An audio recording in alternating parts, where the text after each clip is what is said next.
আসসালামু আলাইকুম। প্রিয় দর্শক, সাবেক সেনাপ্রধান, মানে সদ্য সাবেক নয়, বেশ আগে উনি সেনাপ্রধান ছিলেন, ইকবাল করিম ভূঁইয়া, উনি সকলের কাছে IKB নামেই পরিচিত। তো এই ভদ্রলোকের এই যে আমাদের বিপ্লবটা হয়ে গেল, আমরা যেটাকে জুলাই বিপ্লব বলি, অগাস্টের যে অভ্যুত্থানটা বলি, এই সময় ওনার ভূমিকা ছিল খুবই অসাধারণ। আমরা বিভিন্ন সময় দেখেছি সোশ্যাল মিডিয়ায় ওনার যে ভূমিকা আমরা দেখেছি। উনি নিজে ওনার ফেসবুকের ওনার প্রোফাইল যে পিকচার সেটা পর্যন্ত চেঞ্জ করেছিলেন। সেই বিপ্লবের যে জন্য যেটা ভালো ছিল, আন্দোলনের জন্য যেটা পজিটিভ ছিল, সে ধরনের ছবি উনি লাগিয়েছিলেন, লাল করেছিলেন, যেটা আমরা সবাই করেছিলাম। এবং উনি নিজেকে দূরে সরিয়ে রাখেননি, বরঞ্চ ওনার প্রত্যেকটা কর্মকাণ্ড এই আন্দোলনের পক্ষে কাজ করেছে। কোনো কোনো জায়গায় আমি মনে করি ট্রিগারটাও উনিই টিপেছেন, আমার কাছে এমনটি মনে হয়েছিল। সে সময় আমার মনে আছে যে এই বিভিন্ন অবসরপ্রাপ্ত সামরিক কর্মকর্তা, এই DOA যেগুলো আছে, মিরপুর DOA সব ওখানেই প্রথম শুরু হয়, যে ওই অবসরপ্রাপ্ত সামরিক কর্মকর্তারা তাদের পরিবার নিয়ে পর্যন্ত কিন্তু রাস্তায় নেমে গিয়েছিল, এবং তার পুরোটাই এই ইকবাল করিম ভূঁইয়ার অবদান ছিল বলে আমি মনে করি। শুরুটা ওনার মাধ্যমে। উনি কিন্তু এই জন্য মানে আপনার প্রেস ব্রিফিং করেছেন, এবং উনি বলেছেন যে আর্মিদের উচিত হবে না যে নিরীহ মানুষকে লক্ষ্য করে গুলি করা, এবং তার এই আহ্বান যিনি জানিয়েছিলেন সেটা দুর্দান্তভাবে কাজ করেছিল। সামরিক বাহিনী যারা রাস্তায় ছিল তাদের উপর প্রভাব বিস্তার করেছিল। তো এই ভদ্রলোক ওনার ফেসবুক অ্যাকাউন্টে বেশ কয়েকদিন ধরেই একটা করে স্ট্যাটাস দিচ্ছিল। সেটা ছিল বেসিক্যালি সামরিক বিদ্রোহ, সামরিক অভ্যুত্থান, গণবিপ্লব, এইগুলো নিয়ে দেশে দেশে কীভাবে হয়েছে, আমাদের দেশে কিভাবে হয়েছে, কোনটা কিভাবে হয়েছে, সবগুলি উনি ধারাবাহিকভাবে প্রকাশ করছিলেন। এরকম 1-2 করে করে 17 খণ্ড উনি প্রকাশ করেছেন। এই সর্বশেষ যে খণ্ডটা উনি প্রকাশ করেছেন, সপ্তদশ অংশ যেটা ছিল, সেখানে উনি আমাদের এই জুলাই বিপ্লবের সময় কি হয়েছে, এটা কীভাবে শুরু হলো, কিভাবে শেষ হলো, এবং সর্বশেষ যে ঘটনাগুলি ঘটলো সেগুলিও বর্ণনা করেছেন। এবং সপ্তদশ খণ্ডে যেটা উনি করেছেন অংশে, সেখানে উনি দেখিয়েছেন যে কিভাবে শেষ অঙ্কে এই তত্ত্বাবধায়ক সরকার গঠিত হলো এবং কারা গঠন করলো, এবং কিভাবে সেখানে তৎকালীন DGFI এর যারা ছিলেন, যে DGFI প্রধান, তারা ভূমিকা রেখেছেন। এগুলো নিয়ে ডিটেল বর্ণনা করছেন। আমি এটা নিয়ে আজকে আলোচনা করব, সংক্ষেপে করব। আর আগেরগুলো আমি আলোচনা করলাম না, কারণ ওগুলো অনেক বড় হয়ে যাবে, ওই লাইনে যাচ্ছি না। আমি এইটুক করি এই কারণে যে এইটুক পড়লে আপনারা বুঝতে পারবেন কতগুলি পয়েন্ট, যে আসলে এই যে কয়েকদিন আগে যে অভিযোগটা করেছিল আমাদের একজন উপদেষ্টা নাহিদ ইসলাম, যে উনি বলেছিলেন, এই অভিযোগটা আগে আমি শুনিনি, প্রথম ওনার মুখে শুনেছি। উনি বলেছিলেন যে এই রাজনৈতিক দলগুলো সেনা নিবাসে যে সেনাপ্রধানের সঙ্গে এক ধরনের ষড়যন্ত্র করছিল ক্ষমতা দখলের, এবং তার এই অভিযোগটা তখন আমি বুঝিনি। আসলে সত্যি কথা বলতে গিয়ে এই ধরনের অভিযোগ আগে শুনিনি, তো বুঝিনি। কিন্তু এই ইকবাল করিম ভূঁইয়ার এই লেখাটা পড়ে আমার কাছে মনে হলো নাহিদ ইসলাম তো ভুল কিছু বলেননি, আসলে ঘটনা তো সেভাবেই ঘটেছিল। আমি বরং ইকবাল করিম ভূঁইয়ার লেখাটা আপনাদের কিছু কিছু অংশ পড়ে শোনাই, আপনারাই বুঝতে পারবেন। উনি লিখেছেন, শেষ দৃশ্যটা ঘটে সেনা সদরে, যেখানে সেনাপ্রধান এবং নৌ ও বিমান বাহিনীর প্রধানরা মেজর জেনারেল ফজলে ইলাহি আকবর ব্রিগেডে BNP ও DGFI মেজর জেনারেল হামিদের মাধ্যমে 5টি রাজনৈতিক দল আর আইনের শিক্ষক আসিফ নজরুলকে ডেকে পাঠান। তারপর উনি ব্যাকরে লিখেছিলেন, এটি ছিল একটি বিতর্কিত পদক্ষেপ, যেখানে বিজয়ীদের কাছে যাওয়ার কথা, সেখানে উল্টো বিজয়ীরা বিজিতদের কাছে রিপোর্ট করে। শোনা যায় সেখানে রাজনীতিবিদরা ও আসিফ নজরুল সেনাপ্রধানের, রাষ্ট্রপতি ও সংবিধান বহাল রেখে আগের তত্ত্বাবধায়কের আদলে অন্তর্বর্তী সরকারের অধীনে দেশ চালানোর পরামর্শ মেনে নেন। মানে এই ধরনের পরামর্শটা দিয়েছেন সেনাপ্রধান, সেটা এই রাজনীতিবিদরা এবং আসিফ নজরুল মেনে নেন। এই হলো ইকবাল করিম ভূঁইয়ার বক্তব্য।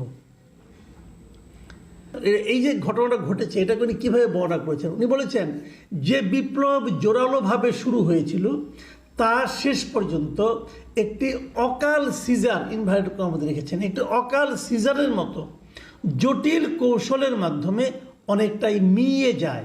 কিছু ক্ষমতাবান লোক মূল নাটের গুরু হিসাবে থেকে যান। তার মানে যে বিপ্লবটা শুরু হয়েছিল সেই বিপ্লবটা কীভাবে ধ্বংসপ্রাপ্ত হলো, এই জায়গাটা উনি বলেছেন যে একটা প্রিম্যাচিউর বেবি যেরকম সিজারের মাধ্যমে বের করে নিয়ে আসে, সেরকমভাবে এই বিপ্লবটাকেও একটা প্রিম্যাচিউর বেবির মতো অকাল সিজারের মতো জটিল কৌশলের মধ্যে ঢুকে গেল এবং কিছু ক্ষমতাবান ব্যক্তি এর মূল নাটের গুরু হিসাবে থেকে গেল। এখন উনি বিপ্লবটা কেমন হতে পারত সে সংক্রান্ত কিছু কথা বলেছেন। তিনি বলেছেন যদি আদর্শভাবে ফরাসি ও রুশ বিপ্লবের ন্যায় এই বিপ্লব সম্পূর্ণ সাফল্য পেতে চাইত তাহলে হয়তো গণভবন ও বঙ্গভবন একযোগে দখল হতো, বিদ্যমান সংবিধান ছিঁড়ে ফেলা হতো, আর আগের শাসনের সহায়তায় যেসব ঊর্ধ্বতন সামরিক কর্মকর্তা নিষ্ঠুরতা চালিয়েছেন তাদের সবাই হয় দেশ ছাড়া হতেন বা বিচারের মুখোমুখি হতেন। গড়ে উঠত একটা বিপ্লবী পরিষদ যারা নতুন শাসন ব্যবস্থা প্রণয়ন, মৌলিক সংস্কার এবং গণভোটের মাধ্যমে নতুন সংবিধান প্রতিষ্ঠার পথ তৈরি করত। ওনার এই পরামর্শটা আমার কাছে মানে অসাধারণ মনে হচ্ছে। উনি এই কথাটাই বলেছেন যে এটা আসলে তো বিপ্লবের মাধ্যমে সরকার পতন হয়েছে, কিন্তু বিপ্লবের মাধ্যমে সরকার গঠন হয়নি। That was the main problem. এবং যে কথাটা আমি বারবার বলি, অনেকে আমাকে ভুল বুঝেন যে এই কথাগুলো আমি কেন বলি। আমি সবসময় বলি যে আপনারা তো সংবিধানের অধীনে শপথ নিয়েছেন, আপনারা কেন নিতে গেলেন? নিতেন না, বলতেন যে এই সংবিধান আমরা মানি না। যখন আপনি সংবিধানের অধীনে শপথ নেন তখন তো আপনাকে সংবিধান মানতে হবে। আমি এই কথাটা শুরু থেকেই বলছি। এটাকে অনেকে অনেক রকম ব্যাখ্যা করেন ভাই, কিন্তু আপনি এখন ব্যাপারটা বোঝার চেষ্টা করেন। উনি এই কথাই বলেছেন যে এদের উচিত ছিল সংবিধানটাকে ছুঁড়ে ফেলে দেওয়া, যে এই সংবিধান আমরা মানি না, এই সংবিধানের আলোকে শপথ দেওয়ার কোনো প্রশ্নই ওঠে না। নিলেন কেন? কেন নিতে গেলেন? এই জায়গায় বিপ্লবীরা সবচেয়ে বড় ভুলটা করেছে। তাদেরকে কে প্ররোচিত করেছে তাদেরকে এখনও আইডেন্টিফাই করার সময় আছে। আইডেন্টিফাই করেন, বলেন তোমরা আমাদেরকে ভুল বুঝিয়েছ। আপনি বিপ্লব করেছেন ভাই, রাষ্ট্রের প্রধান দুইটা স্তম্ভ, রাষ্ট্রপতি এবং প্রধানমন্ত্রী। আপনি প্রধানমন্ত্রীর পতন ঘটাইলেন, রাষ্ট্রপতি পতন ঘটাইলেন না কেন? তখন রাষ্ট্রপতি কাছে গেলেন আপনি শপথ নিতে। শপথ নেওয়ার পর আপনি এখন বলেন যে আমি রাষ্ট্রপতি মানি না, আমি সংবিধান মানি। এখন তো আপনি বলতে পারবেন না, তা আগেই বলতেন। আগে না বলে ভুলটা করেছেন। তারপরে দেখেন উনি কি বলেছেন যে কিন্তু এটা না করে কিন্তু অনভিজ্ঞ বিপ্লবী নেতৃত্ব পুরনো পদ্ধতিতে সেনাবাহিনীর সঙ্গে সমঝোতা করে পূর্ববর্তী ব্যবস্থার মধ্যে ঢুকে পড়ে নতুন কোনো ভবিষ্যৎ নির্মাণের সুযোগ তারা তাই হারিয়ে ফেলে। এই জায়গাটা নিয়ে আমার একটা প্রশ্ন আছে। এই যে অনভিজ্ঞ বিপ্লবী নেতৃত্ব সাধারণত অনভিজ্ঞ হয়, এটা তারপরে মানলাম যে এটা নেতৃত্ব অনভিজ্ঞ ছিল, কিন্তু প্রশ্নটা হলো নেতৃত্বটা কোথায়? এটা কাদের নেতৃত্বে, কে ছিল নেতা বলেন তো এই বিপ্লবের? আপনি কিন্তু একক কোনো নেতা খুঁজে পাবেন না। যে কারণে এই বিপ্লবটাকে বিপ্লব বলতে আমি মাঝে মাঝে রাজি না। আমার কাছে মনে হয় এটা কোনো বিপ্লবই ছিল না। আসলে এটা ছিল আসলে একটা গণ অভ্যুত্থান। মানুষের ক্ষোভ, পুঞ্জীভূত ক্ষোভ বিচ্ছিন্নভাবে সারা দেশের মানুষের মধ্যে ছিল। একটা সুযোগ পেয়ে সেই ক্ষোভটা বিস্ফোরিত হয়েছে। এই হলো গিয়ে কথা।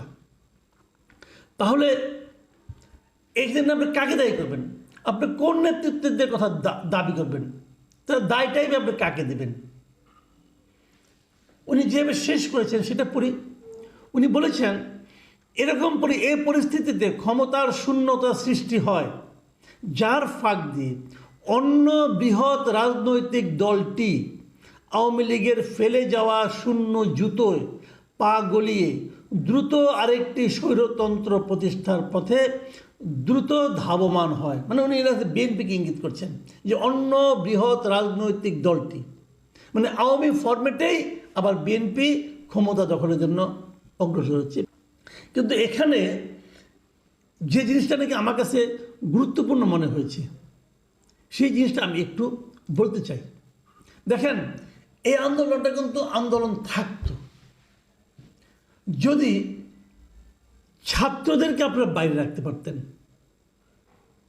আমি শুরুর থেকে একটা কথা বলছিলাম যে এই যে নেতৃত্বগুলি, এই যে উপদেষ্টাগুলি, এরা কারা কোনটা নিয়েছে। এই যে যেখানে বসে তারা মিটিং করেছে, আরবিদের যে মিটিং, সেই মিটিংয়ে কিন্তু ডক্টর ইউনূসের নামটা আসে নাই। খেয়াল করেন, ওই কিন্তু ইউনূসের নামটা কিন্তু আসে নাই। ইউনূসকে পরে ছাত্ররা ঢুকিয়েছে এখানে। এই যে ছাত্ররা ইউনূসের নামটা ঢুকালো, তারপরে যে উপদেষ্টা মণ্ডলী হলো, এটাও কিন্তু টোটালি ইউনূস সাহেবের সঙ্গে, ইউনূস সাহেব নিজেও বলেছেন উনি এটা পেয়েছেন, উনি এটা গ্রহণ করেছেন, তার মধ্যে উনি নিজের মতো করে কয়েকজনকে ঢুকিয়েছেন। এই জায়গাও কিন্তু একটু ঝামেলা আছে।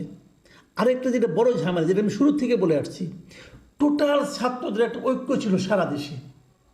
সে ঐক্যটাও সুকৌশলে ভেঙে দেওয়া হয়েছে। কিভাবে?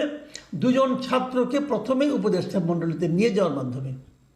যখন দুজনকে আপনি নিয়ে নিয়েছেন, তখন কিন্তু ছাত্রদের ঐক্যটা আর থাকেনি। অথচ ছাত্ররা ঐক্য থাকতে পারতো। প্রত্যেকটা বিশ্ববিদ্যালয় থেকে, প্রত্যেকটা শিক্ষা প্রতিষ্ঠান থেকে লোকজনকে নিয়ে তারা একটা বিপ্লবী কমিটি করতে পারতো, এবং সেই কমিটি প্রতিটা মুহূর্তে, প্রতি মাসে একবার করে সরকারের সঙ্গে বসতে পারতো, তাদেরকে বলতে পারতো আমরা এটা চাই নাই, আমরা এটা চেয়েছি, এভাবে বলতে পারতো। কিন্তু সেটা আর হলো না, হয়ে গেল উল্টাটা। তাদেরকে দ্রুত কয়েকজনকে চুজ অ্যান্ড পিকের মাধ্যমে একজনকে একটা বসে এবং লোভ দেখানো হলো। সেই লোভের গর্তে কিন্তু তারা হারিয়ে গেল, সারা দেশে ঐক্যটা ভেঙে গেল, এবং বিভিন্ন জায়গায় তারা নিজেরা নানাভাবে মানে এমন সব কর্মে জড়িয়ে পড়লো যা নিয়ে নাকি বিতর্ক তৈরি হলো। এই জায়গাটাতে একটা ভুল হয়ে গেছে, এবং এটা ভুল না, এটা ইন্টেনশনালি করা হয়েছে।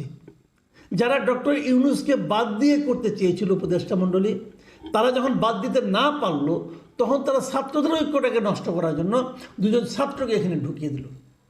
এটা হলো আমার বিশ্লেষণ, এটা কিন্তু ওনার বিশ্লেষণ না, আমার বিশ্লেষণ।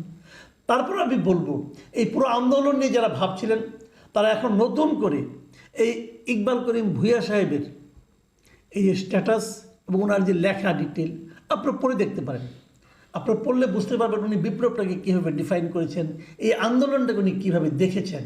এবং আমার মনে হয়েছে এটা খুব একটা নির্মোহ বিশ্লেষণ হয়েছে।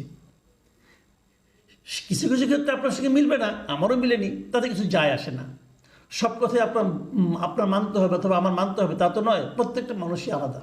কিন্তু মোটা দাগে আমার কাছে এটা একটা খুবই নির্মোহ বিশ্লেষণ মনে হয়েছে।